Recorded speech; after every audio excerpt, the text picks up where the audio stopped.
am Paolo Ferrarini, and this is Parola Progetto. Parola Progetto is a podcast of conversations with people whose lives are made of projects, where we explore design in all its forms, without objects or images, simply through words. And here we are. Today we are in Brooklyn, hosted by our friends at Salotto, for the second night of a series of 3 very special live events of Parola Progetto. And I'm thrilled to have next to me Debbie Millman. Introducing Debbie is simple, and I'll start from her Wikipedia page. American writer, educator, artist, curator, and designer, who is best known as the host of the podcast Design Matters. At the same time, introducing Debbie is not that simple, because of the many professional lives and projects she has made during the course of her career. Brands, strategies, designs and redesigns, books, editorial and educational projects, and most of all, Design Matters, the benchmark for all podcasts about design and creativity. But I want to introduce Debbie by simply saying that she's one of the most genuinely curious human beings I've ever met. Someone who is incredibly interested in understanding her fellow humans with a rare talent for listening.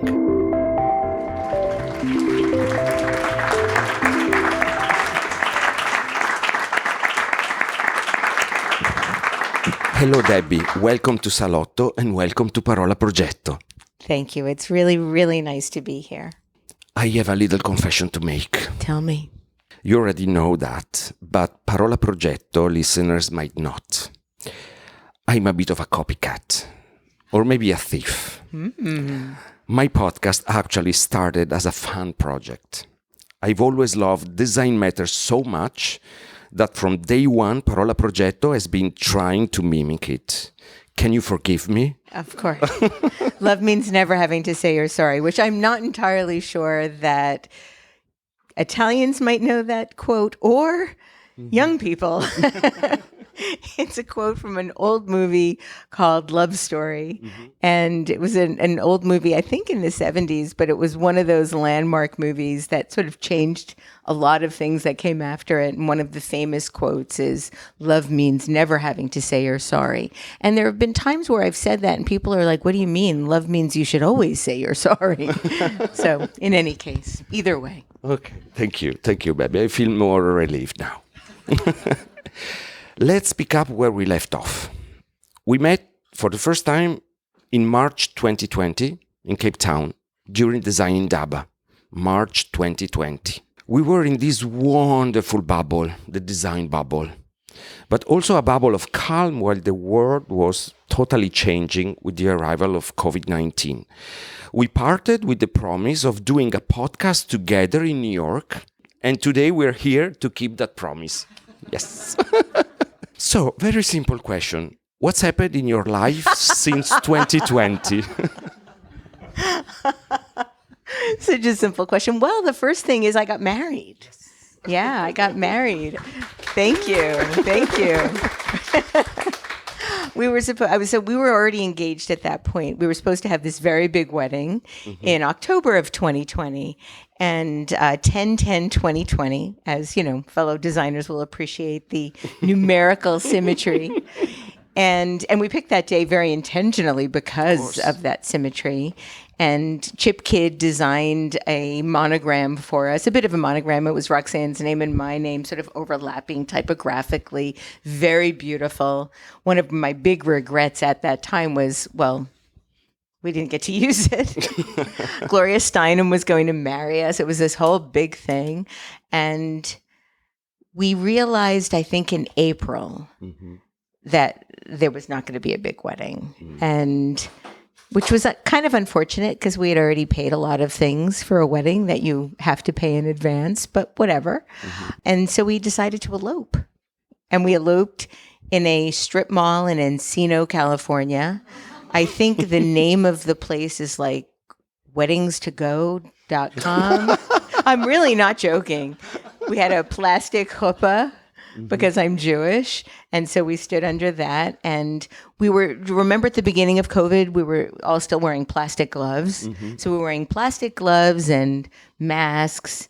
And my cousin drove down from Santa Cruz, Northern California. And I have a very dear friend that lived nearby. So they both came. Nobody in my family knew we were doing this. I called both my brothers en route to Weddings to Go and told them that I needed them. I texted them and said, I need you to be available at 4:15 Eastern time. Then finally, when everybody got on the phone, it's like, hey, we're at Weddings to Go. We're going to get married. Wanted you to participate via FaceTime. And they were like, so that's the biggest news. Okay. Oh, we got a puppy. Okay. Tell me more about it. We got a pandemic puppy named Maximus Toretto Blueberry Millman Gay. And he's really, I love that somebody went, because really he's that cute. On Design Matters, you ask a lot of questions. As a listener, I can tell there's a real curiosity. Have you ever wondered where your curiosity comes from? It's a good question. I mean, I am endlessly fascinated by people. And I think because sort of real tangible actualization, thinking about Maslow and sort of that top part of the pyramid didn't come till much later in my life. I have always wondered how creative people found the courage to be creative. And so I think my curiosity was fueled by that desire to understand and know in a somewhat narcissistic way to try to help fuel my own. If I could figure out the holy grail of how to manifest the courage to be creative, then maybe I can use that for myself. Sure. So it's all just really selfish. Yes. Okay. Like all forms of creativity in a way. I mean, maybe. I don't know. That's a provocative statement. That's a really provocative statement. He said it so nonchalantly, that's all creative, I don't know. Do you think so? Do you think that all creativity is selfish? You're asking a question. I know. I can't help myself. You can't help well, it. Let's deconstruct this. I mean, it's so interesting. Maybe it is because people have to feel when they're creative that somebody would be willing to look at their work. Yeah. And that is inherently selfish. Yes, it's a desire to show maybe what's your worth, right? So you want to show people that you're doing something good. So in that sense, I don't know if I would call that selfish. Maybe there is extreme, an inherent confidence in that. I'm going to make something and I'm going to spend all of this time making something. And I'm going to do whatever I can to share that publicly. And that sharing, that public sharing, requires a real sense of either belief in oneself or hope that others will believe in you. Yes. If you have both, it's probably because you were well parented. Have you ever found yourself asking your guests tough or tricky questions? Because to me, it seems that you're always very, very kind, but a sort of kindness that makes people comfortable and makes you able to take very, very important things out. I'm not a gotcha type of interviewer. I'm not an investigative journalist. If anything, I probably am an ethnographer, really trying to understand humanity through questions. I sort of see myself telling stories through questions and telling someone's stories through questions because the questions that I ask, I'm hoping will reveal or contain some sort of narrative arc that will express who they are in their own words.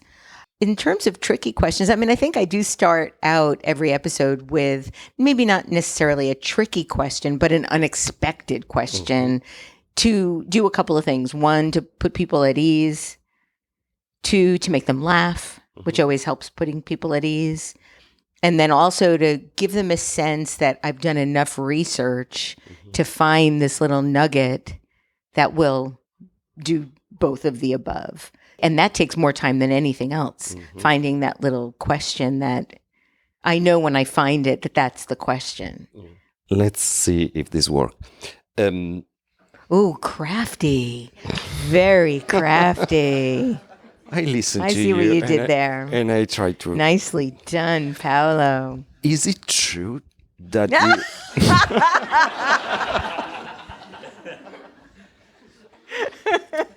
And everybody that laughed, thank you for listening.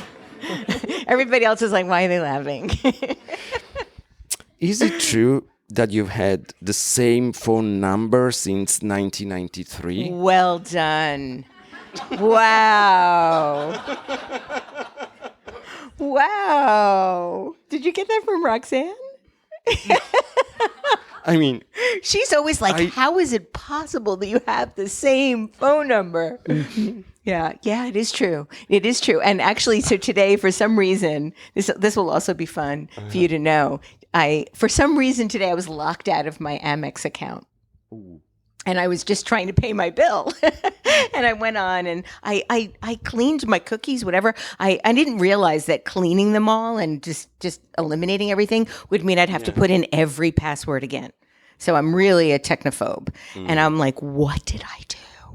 So I called Amex and I was on speakerphone and Roxanne was next to me. And at the very end of the conversation, they said, well, thank you so much for being a customer now for 40 years. And Roxanne was like, what the fuck? And I'm like, I'm 63. I got my first credit card at 23. I mean, yeah. So it's true. It's true. Both of these things are true. Okay. Since 2005, with Design Matters, you've been exploring the paths of creativity, trying to understand how creative minds do what they do and how they design their own lives. So it's not anymore about just design, but it's about designing their lives. Have you found any answers? Are there any common traits that everyone shares, or each time it's different, each person is truly unique? I would say that there's both. I found there's definitely some common denominators. Yeah. I would say that the only people I've interviewed in 20 years, so obviously there's a theme here of like, I do things for a long time at the same phone number. I've had the same American Express account. And now I've been doing Design Matters. In February of 2025, it'll be 20 years. Wow. Which blows my mind. There are a couple of common denominators, and I don't want to offend anybody when I say this, but really the only people that are really, truly, deeply confident are old white men. Okay. Old white, cis, heterosexual white men. Okay. That's it. Everybody else is still, even if they're of a certain age, hoping that their best work isn't behind them, hoping that they can still wake up tomorrow and find the muse and be fully engaged in their work. There's a sense of, I don't know if it's necessarily insecurity, but certainly not feeling like it's a given. Quite a lot of the older white men are like, I'm good. Everything I do is great, and I'll just keep making great things for the rest of my life. And I'm like, how does that happen? How does that happen? But what I'll also say is that the other side of that, for all of the other people that aren't older, white, cis, het men, is that there is a sense of longing for something bigger than they already have. Now, I don't know if that comes from creativity. I don't know if that comes from selfishness. I don't know if that comes from humanity, just being human. But that's, I think, one of the beautiful things about being creative is not knowing what's going to happen tomorrow and wanting and hoping for something bigger than we have today. And when I say bigger, I don't mean more money or more awards. I mean a real sense of doing something that you feel proud of. Talking about things that we expect and things that are unexpected, let's talk about artificial intelligence. The guest of episode 55 of Parola Progetto was ChatGPT. Really? Yeah, yes. I had a conversation with AI for over 3 hours and managed to get just 15 minutes of podcast material. It was horrible. I'm going to make a terrible joke, but was that like ChatGPT as a white cis? I didn't find the settings, but probably, yes, it was set on that. And believe me, it was exhausting because it didn't say anything I didn't expect, because everything was so obvious and predictable. I learned a lot about ChatGPT. Like, for example, it starts asking you questions when it gets stuck. But I didn't learn anything new about design or about the world or about people. So I'm asking, what's your relationship with AI? Okay. Initially, so not only am I a person that does things for a long time, I'm also a person that's really afraid of change, which would make sense. You know, I do things for a long time because I'm afraid to change. And so I tend to approach anything that I don't know from a place of insecurity and fear. So if I don't know something, I'm then going to pull back. And I'm working on this in therapy, but, you know, old dog. And so whenever I'm confronted with the new, I'm always a little bit guarded. How am I going to embarrass myself trying this new thing? Am I going to look like a fool? And so forth. And so initially with AI, I was like everybody else, like, ooh, is civilization doomed? And then last year, my grad students asked me if they could use AI to help visualize things. And I said, well, if you can use it for research, but I don't want AI like coming up with your answers. And so we had been commissioned for that thesis, for one of my thesis groups for the students, to reposition Archie comics. And I don't know if people are familiar with Archie comics. The younger people might be more familiar with the television show Riverdale, with all of the Archie comics characters. And Archie comics was started decades and decades ago. It's about a group of teenagers in a predominantly white neighborhood, suburbia, and all of their various hijinks. One of our alum from way back had become an executive within the company that owns the brand and asked us to reposition and reimagine Archie for a whole new generation of consumers.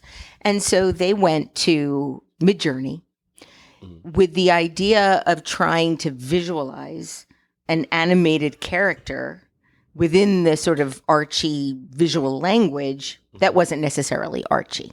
So, for example, what if Archie were an Indian person? What if Archie were a trans man? What if Archie was a girl?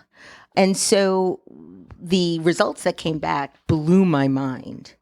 A lot of that had to do with the sort of veracity of their prompts, which I learned about. I didn't understand that you have to sort of tell them to do, or tell it to do things. But they were almost instantly, as if they were natives in this capability, they were able to do something that really, really impressed me.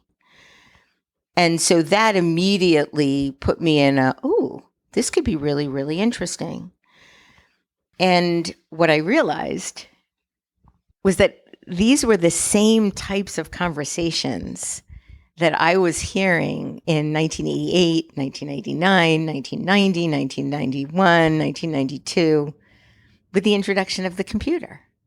And everybody was talking about how computer technology was going to take the soul out of graphic design and how everybody was going to lose their jobs and there was going to be no soul in the work that we were doing anymore. That didn't happen. There were a few jobs that were lost, but hundreds of thousands that were created, and industries that we had no idea were going to be develop. And so I was a little bit like, does anybody remember what we were talking about? Even as early as 1984 with Apple's commercial for the Super Bowl. I mean, all of the same conversations. So I've been a bit more excited about it than I think a lot of my elder siblings in our discipline. But I also can say that I've worked within it now. So I have two different kinds of experiences with ChatGPT and Midjourney, because they do different things. Yeah. What I can say is that a lot of my undergrad students use ChatGPT, and I can almost always tell. And I've said this before, so if anybody's heard me say it, I apologize for being redundant, but I think it still is worth saying. Anybody that is under 30 that uses the words moreover or hence in an essay is using ChatGPT. Right there, you can tell. And I try to warn them that if they're using those words, everybody is going to know, but they do it anyway because, of course, they think that they're different. Yeah. I find that ChatGPT is really interesting for research, yeah, but it's not good at all for any kind of original thinking at all. I have yet to find ChatGPT capable of original ideas. And I've played with it enough. So I wrote an essay recently for Commercial Magazine. They have the one sort of topic magazine issues. And the issue was on Brenda Starr, another comic character. And I have a long history with loving Brenda Starr. And they heard, the folks that run the magazine heard me having a conversation on the podcast with Linda Barry, who also loved Brenda. And so they contacted me and asked me if I'd write an essay. And I did a lot of research, took me a really long time to do it. And then I thought, you know what? I'm going to put in the prompts in ChatGPT and see what they come up with. And so they were really obscure, like young girl living on Long Island in the 1970s, having been physically abused, trigger warning, who found a sort of solve in reading the life of Brenda Starr, comic reporter, the comic strip. ChatGPT was like, we can't talk about things like abuse. Like that, they just couldn't go there. And then sort of understanding how you could find solace in a comic character was beyond their comprehension. There was just no way. All I got were facts about Brenda Starr. Brenda Starr was started in the 1920s by Dale Messick. Like, I know that. And so I wasn't able to get anything with any kind of original qualities. And I did the same thing. I just recently wrote an intro for Bob Greenberg and RGA. They're coming out with a big monograph, and I wrote something for them. And I like to test now to see, like, I have my finished manuscript. Let's see what happened. And there's nothing that would be palpably entertaining. All it is facts, some of which are wrong. You mentioned Wikipedia. Wikipedia thinks I'm younger. I'm like, cool. Okay, great. Not going to change it. I wouldn't know how to change it, but I'm glad that they think I'm younger. I'm cool with that. So you have to be really careful with the information that you're getting. So that's ChatGPT. Now I'm going to go to Midjourney. Okay. So I recently finished working on a book. And the book is not anything I ever thought I would write. It's called Love Letter to a Garden. And it's going to be out in April. And really the whole opportunity came about because of a whole slew of visual essays that I started writing in 2018, 2019, 2020. And I wrote a piece, actually I designed a visual story that also had narration for the TED conference in 2021 when it was fully online. And it was a series of love letters. One was a love letter to storytelling. One was a love letter to travel because we couldn't travel anymore. And one was a love letter to gardening.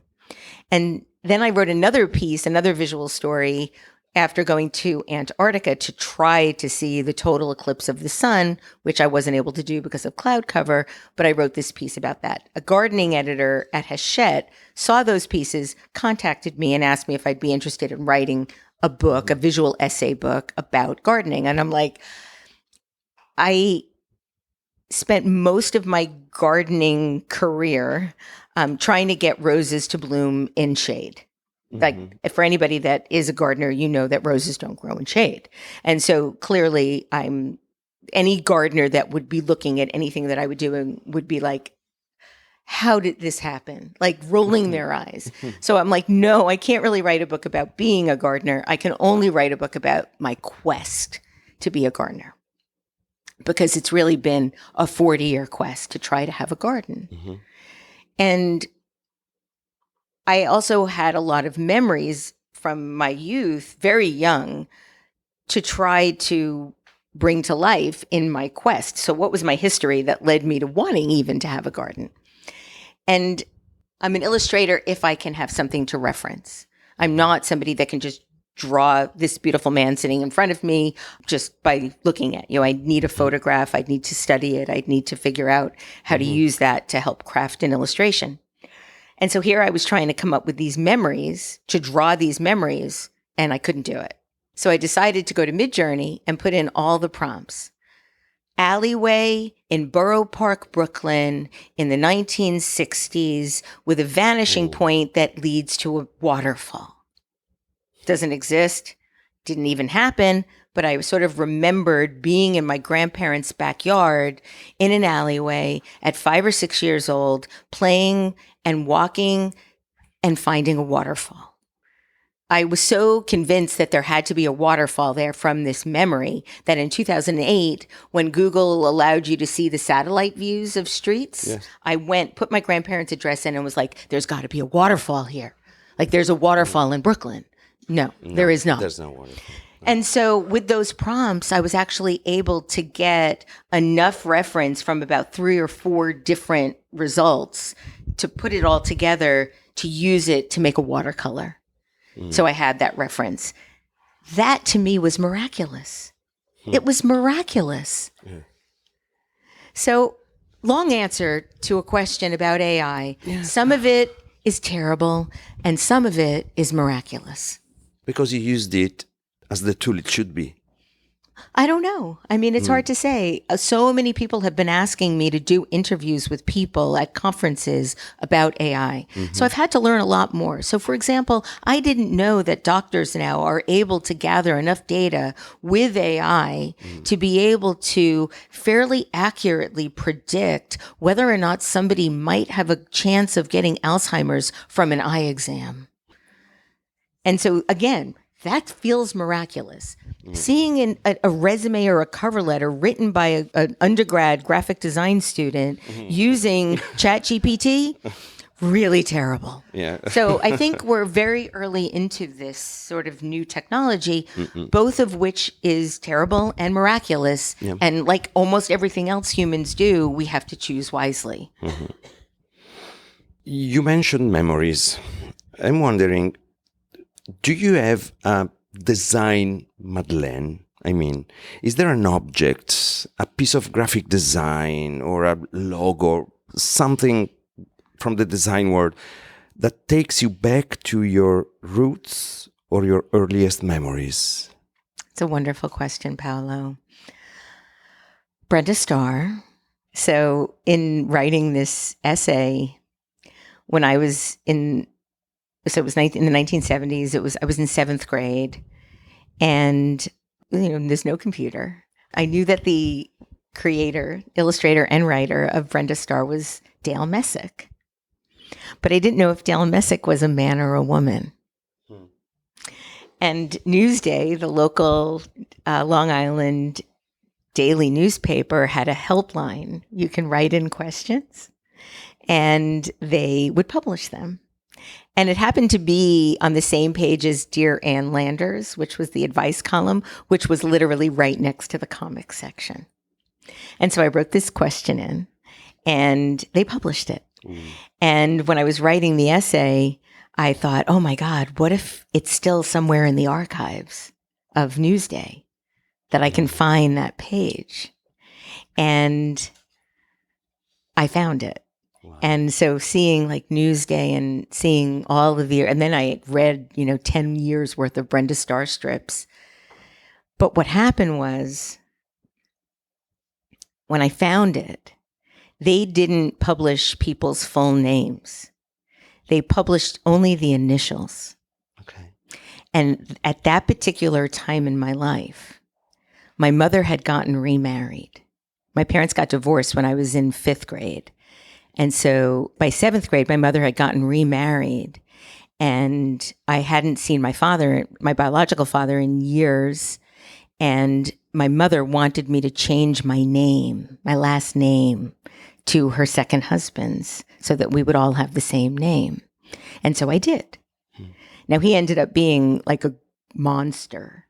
And is still the reason I'm in therapy all these years later. But so I changed my name to his last name, which started with an A. So when I found the column, it said D period A period East Northport. And that was like whoosh. And suddenly I was in 7th grade with a ponytail waiting on my stoop for Newsday to come every day so I could read Brenda Starr and go into this world of the other. I could read, I know I read the newspaper and I read the helpline and Landers, and suddenly my curiosity, my sort of acquaintanceship with my curiosity became familiar. And how did you realize that your curiosity could be fed through design? Because you've had several professions as brand designer, graphic designer, and podcaster, and it really is just because I've been trying to make it all these years, since like I'll try that, I'll try that, I'll try that, I'll try that. Then you get old enough and you start to get a reputation for trying like everything. But design is always there. Why so? Why didn't you choose just like art? Paolo, because I didn't have the courage. I didn't think I was good enough. Okay. I didn't think I was good enough.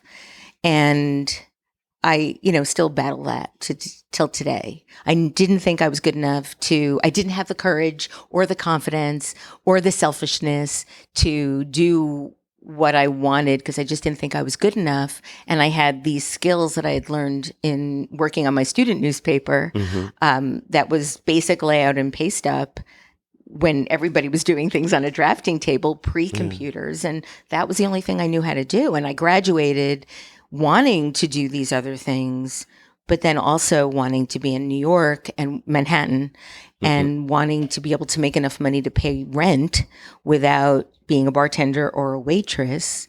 And so I became a graphic designer. You have always been extremely consistent in one thing. The title of your 2017 talk at 99U is simple and insightful. And it goes, anything worthwhile takes time. Takes a long time. I'd like to quote also something you said to me. The longer something takes, the longer it will last.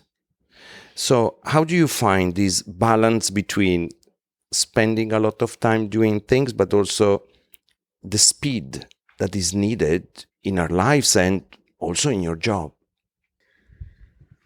Well, to some degree, you don't have a choice. If things take time, you can't really speed it up. The more you try to speed something up, my guess is that the less authentic it's going to be and the more rushed it's going to feel. And people will sense that. I mean, if I was able to kind of come out of the gate like a Jessica Walsh or a Jessica Hish or a Timothy Goodman or a Paola Antonelli, I would have had a very different career, but that just wasn't in the cards for me. I spent my 20s, so all of the 80s, you probably have read this because you've done such good research, doing what I felt were having experiments in rejection and failure. Yeah. And then my 30s was really sort of navigating a more corporate career. I didn't become president of Sterling Brands until I was 38. And I didn't start Design Matters until I was 43. And so I think for me, it's just been head down, sort of ride through the headwinds and hope that where you're going will be meaningful. But it's also taken a really long time for me to even try to be an artist or an illustrator or a writer. I had to go through all of those decades working as a brand consultant, doing brand strategy, working in corporate communications. Almost all of my career was working for clients, bringing their visions to life in the form of logos and packaging and shelf presence and market share. And all of those things have brought a lot of success and financial rewards to my life. But it was because I felt like I was losing my creative spirit when I was 43 that I turned to making Design Matters as a Hail Mary for my creativity. Yeah. Never, ever, ever realizing that I'd still be doing it 20 years later. But then again, I have a credit card that's 40 years old. Yeah.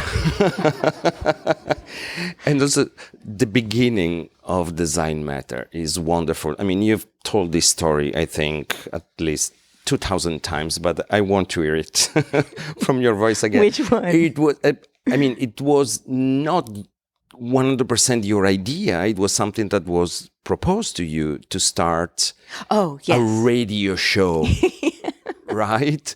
And then you embrace change. Yeah. So I got a cold call from a fledgling radio network, online radio network called Voice America, which is different from Voice of America, the very right-leaning Republican rag. Not that I have political opinions that I should be sharing, but whatever. We'll talk about that later. Oh, good. And so, I got this call out of the blue. I thought he was offering me a job as a radio host, which was really exciting because, I knew a lot of people at my radio station in college, but was never a DJ, and it sounded really glamorous. And there was an old show called Northern Exposure from years and years ago, and John Corbett was this DJ, and he'd always sort of tell these fun sort of This American Life type stories. And so when I got this call, I thought, I can be just like John Corbett and Northern Exposure and tell these stories. And then I realized I could do whatever pretty much I wanted as long as I paid them for the airtime. Okay. So it was this ultimate vanity project. And that will tell you just how desperate I was to do something creative, because they were giving me a little bit of creative freedom, although they really wanted me to do a show about branding. And I didn't want to do a show about branding. I had done enough, or I was doing enough with branding, but was actually able to sort of sneak it in through the lens of design. So I started paying them. I was making good money in branding and thought, you know what, I'm going to invest a little bit in myself. And I did 13 episodes and people really seemed to like them. And suddenly Stefan Sagmeister said yes, he'd be on the show. And Paula Scher said yes. And Milton Glaser said yes. And I was like, this is really, I can meet all of my heroes. And I can just be asking them the question, so I don't have to reveal how little I've done or how little I'm proud of or whatever. I can just be really curious and ask them lots of questions about how they became who they became. And that's really how it started. Mm-hmm. And I just kept doing it because I do things for a long time. And then about 4 years in, 100 episodes, Bill Drentel, the late, great Bill Drentel, one of the founders of Design Observer, asked me if I wanted to bring the show to him, to Design Observer, with the proviso that I improved the sound quality, because when I started the show in 2005, I would sit across from my guest in my office in the Empire State Building, which gave me legitimately the ability to say, broadcasting live from the Empire State Building. Because most of the radio stations that say that just have their antenna on the top of the Empire State Building. They are not housed in the Empire State Building. Okay. I was actually housed in the Empire State Building. Ask Paula Scher. She was there. Georgia can ask her because Georgia works with her and is her partner at Pentagram. So in any case, I would sit literally like this at my desk in my office with a handheld telephone set. And so would my guest. Now, I don't know if anybody has ever used a handheld telephone set here in this room, but when you both talk on the phone at the same time, there's an echo. And so that's what I contended with in those early years. The sound was unbearable. Yeah. Truly unbearable. I don't even know why people were listening, but I think it was only because of the quality of the guests that I had. I mean, it was so unbearable that when I did eventually put it up on iTunes, which is where, Apple Podcasts used to be, people would say, great content. What the fuck is wrong with the audio?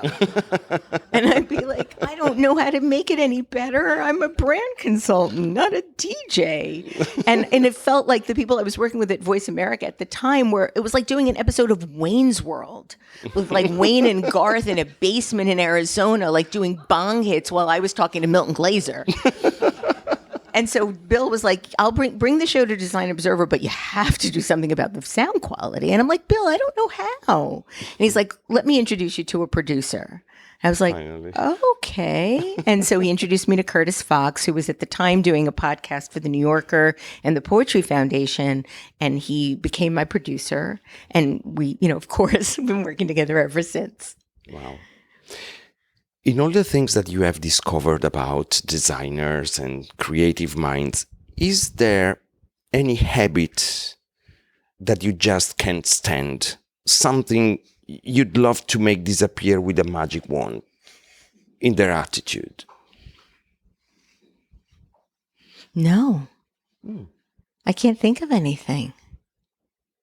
I mean, I'm sort of sad that, maybe even sad isn't the word. I'm a little bit worried about the whole notion of personal branding. As somebody that spent almost my entire career in branding, I have a real issue with someone wanting to build their personal brand, which people ask me about a lot. And I think that building a personal brand is an oxymoron. Brands aren't personal. People can own brands and they can manage brands, they can grow brands, they can create brands. But to be a brand, to me, feels like you're taking all of the soul out of being human. All of the qualities that we try to build into brands, consistency and authenticity. As soon as you use the word authenticity, you know it's a lie. Of course. And I mean that We sincerely. care about your privacy, right? Right, please. Come on, as if. And so publicly traded companies that own brands have a fiduciary responsibility to the shareholder. Once you have a financial responsibility to anyone, and that's your priority, where does authenticity fit into that? Yes. Where do politics fit into that? And where does science fit into that? And so the very things that I think make designers, abstract thinking, messiness, risk, experimenting. When was the last time you heard a brand like really talking about experimenting? And so I have concerns about where that can lead us. Yeah. And so I think people should be maybe more concerned about their character and their reputation than their brand. Do you have a definition of success? Contentment. Being content with what you have. A common question on podcasts is, what would you say to the 10 years old you? But I'm not going to ask this question. Well, it's different because most of the questions I hear in that realm are, what would you tell to your 30-year-old self? Okay. But that's different from a 10-year-old self. The 10-year-old self, that's actually the first time I've heard that one. Should I ask this question too? Okay. I'm going to ask you quite the opposite. Today, we are recording and it's October 22nd, 2024. This episode will air in 3 weeks. Okay. In November 15, 2024. On November 6, Americans will choose their next president. What would you like to say to the Debbie of November 15, 2024?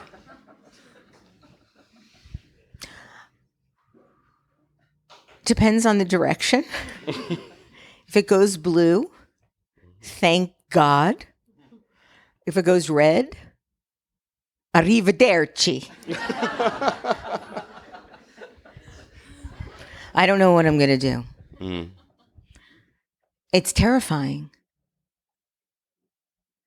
And I hope that everyone here, everyone listening, is like-minded in worrying about the outcome enough to make their choice known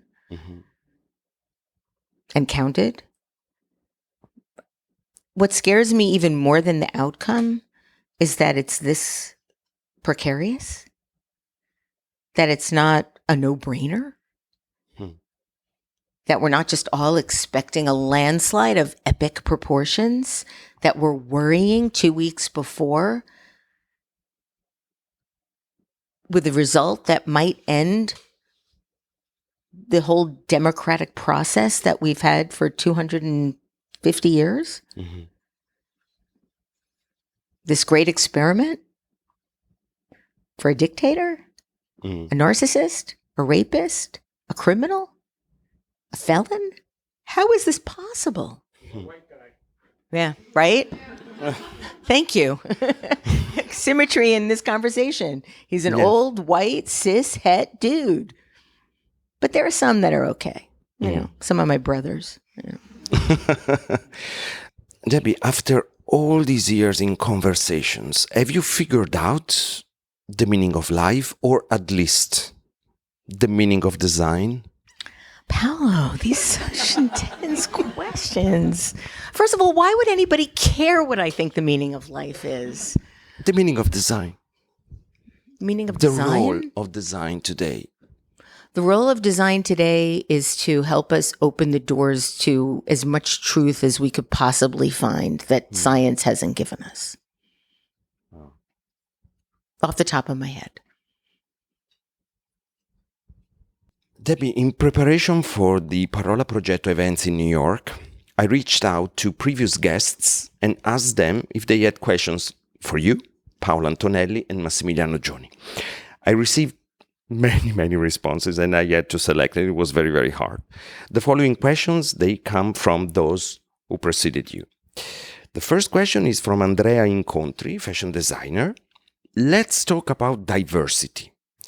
The term comes from Latin and it means turn elsewhere or different direction.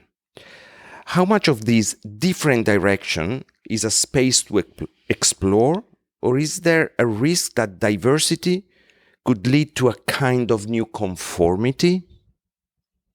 Wow. This is like way above my pay grade. I mean, I fundamentally disagree with the idea that diversity will bring a new kind of conformity. We're nowheres near that. Nowheres. We're generations away from that even potentially happening.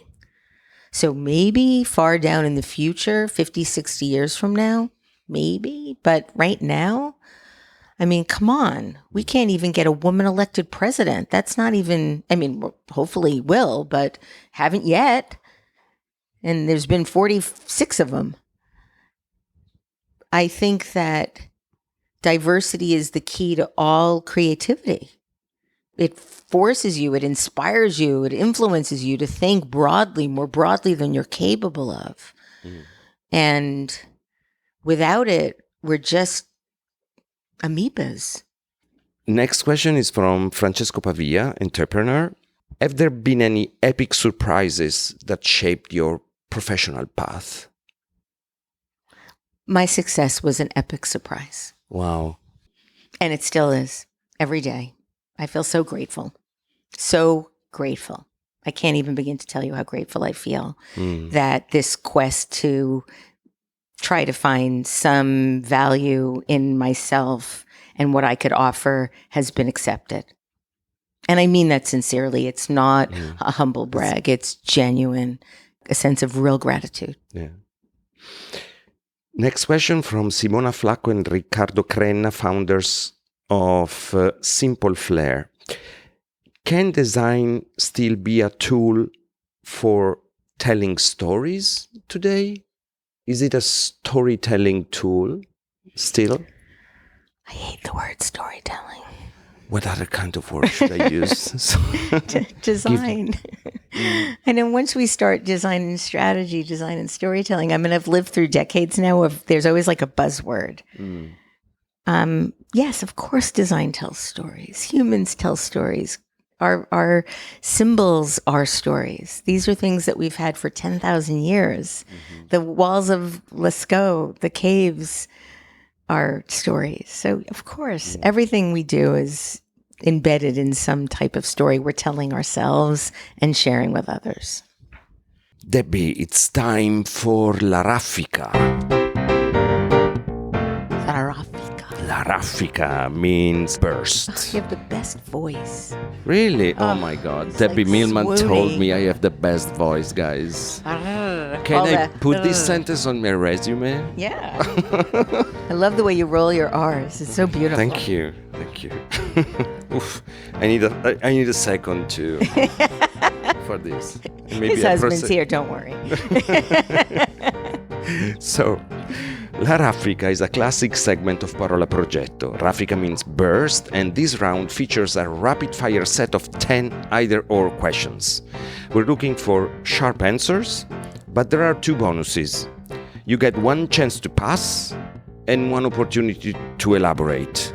First question: a walk in Central Park or along the Malibu coastline? Central Park. Romantic night out.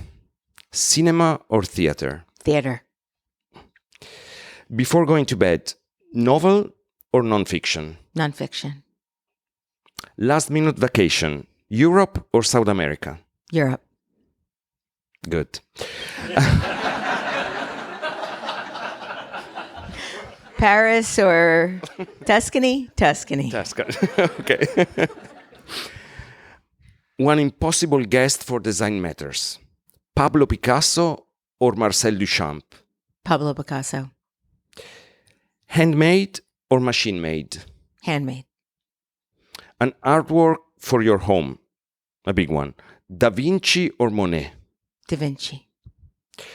Dinner with 5 or dinner with 50 people? 5. Minimalism or maximalism? Minimalism. Serif or sans serif? Pass.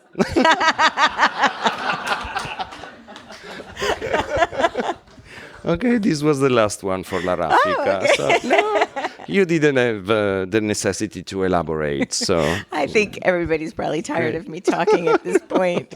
I'm not. So I'm the host. So,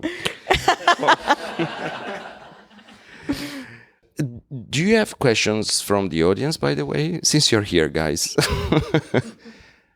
Thanks a lot for that talk. You said that design aims to highlight some form of truth or to find it, and I would like you to develop that because that triggers a lot of questions in me.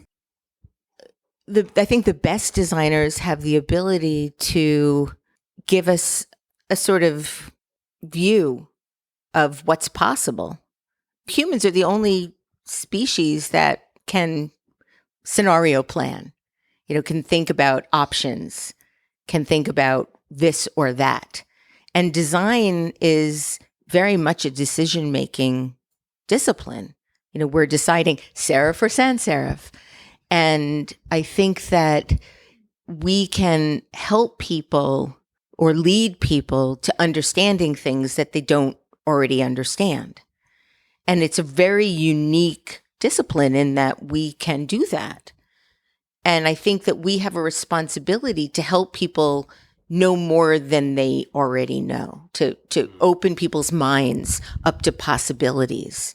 And that's sort of what I mean by even beyond or alongside what science can do. Science is very empirical. Design is very subjective.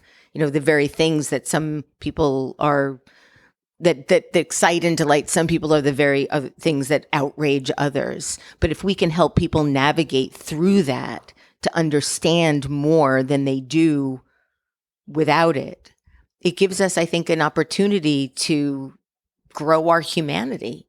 Does that help? Maybe more, do you have a concrete example to make things a bit less abstract? Michael Beirut, 25 years ago, did an amazing postcard. It was the butterfly election form that determined whether Bush or Gore were going to be president. And because the design was flawed, a lot of people voted in a way that they didn't intend. And he created a postcard that just had a photograph of the election form with the headline, "Design Counts." Everything we do is sort of cinematic in that it creates this domino effect of this happens and then this happens and this happens and this happens. And designers craft those dominoes because we're crafting information. We're crafting communication. Everything we make has some type of ramification and result in culture. It's different than fine art. We're actually doing things that motivate people to buy something or not buy something or believe in something or not believe in something. And I think that is probably the single most important aspect to our discipline, is that we're leading people to think. We're giving them the opportunity to make choices, to choose. And that, to me, feels super, super important and leads us to where we're going to go in the same way that science leads us to where we're going to go. I think they're two of the most important disciplines, practices that we have. Thanks for making me think about it. Thank you. Hi, Georgia. Hi. Georgia's been on Design Matters 5 times. Kind of. I was thinking about when I saw you, I'm like, oh, how many times? And I'm so I I can. think 5. Oh, and by the way, she does her research. I think my first one you started by, is it true that you were playing heavy metal in a band in high school, which is nowhere to be found in the internet, by the way. Anyway, thanks for the amazing conversations. Like, I think one of the thing that I remember the most that you said, and you were probably quoting somebody else, and I might even be butchering the quote, but it's about courage. And it was something along the lines of courage is confidence over time. And you touched upon, in all your guests, having a subset of people that feel particularly, not necessarily maybe courageous, but confident about where they are, how they put themselves out there. And to me, this is very fascinating. A lot of us designers and artists face it every day. And anything else that you have learned in 20 years of interviewing people, but also in your amazing career in terms of courage and confidence and, what does it mean to share things that you do every day and being confident that they're good enough? So anything you can say about that? I know exactly who you're talking about. It was Danny Shapiro, and it was probably at least 10 years ago. And it actually happened after the podcast. And she came into my office, and at the time, I had a stack of books on my desk that were all about confidence. A whole slew of books had come out that year about confidence, self-help books. And I had gotten them, and they were sitting on my desk. And she looked at them, and she said, "Oh, confidence is so overrated." It was like the Holy Grail to me. And she's telling me it's overrated. And I said, "Why do you think that?" And she said, "Well, I think that what's so much more important than confidence is courage, to take the first step into the unknown." And I was blown away by that statement and really felt that was true, that courage was so much more important than confidence, because of the faith that's required in taking that first step. And so then I spent the next year thinking about this and realized that we are born not knowing how to do pretty much anything.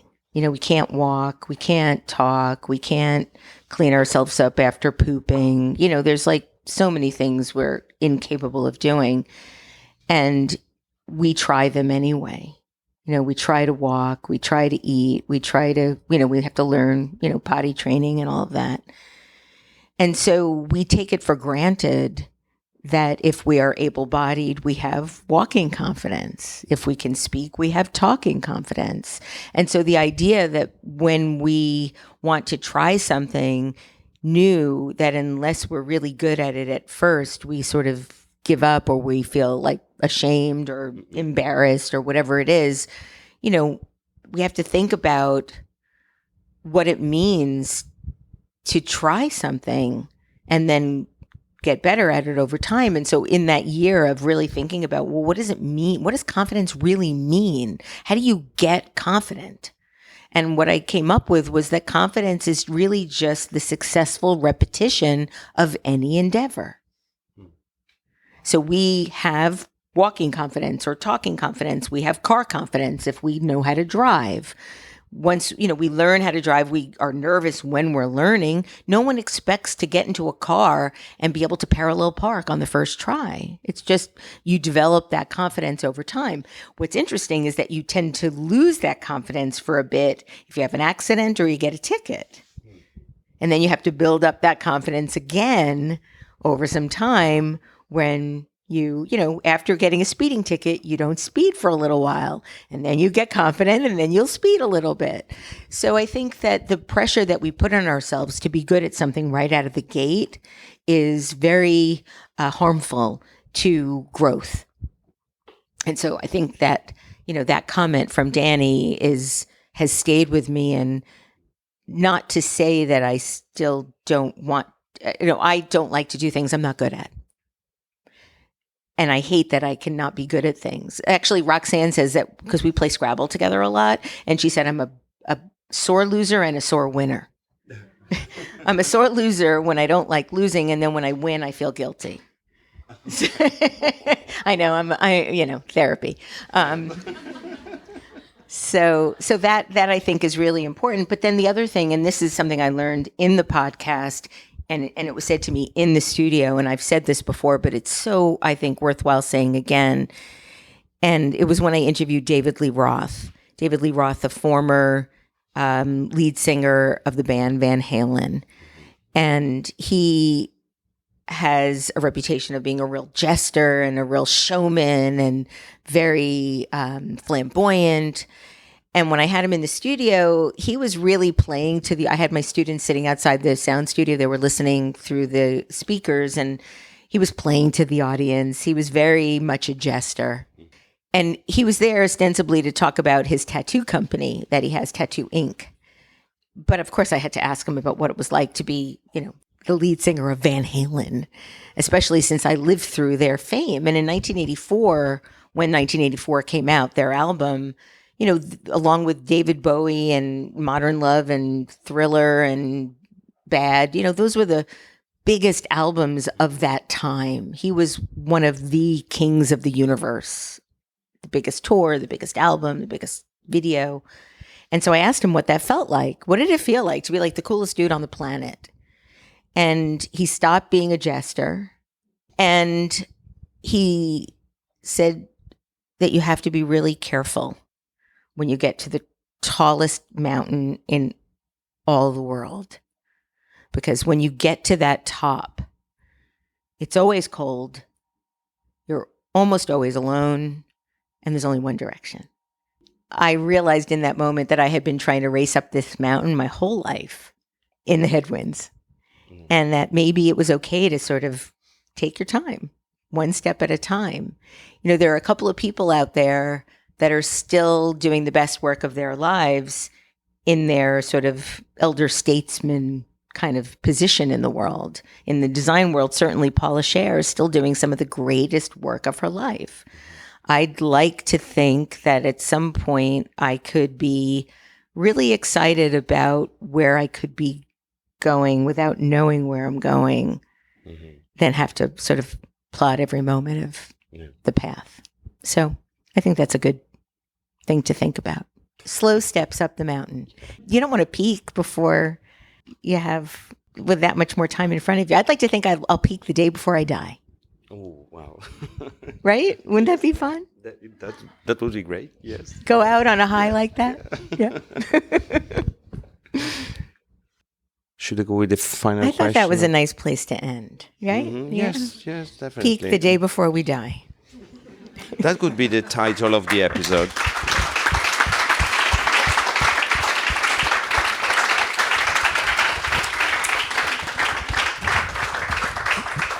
The classic final question of Parola Progetto.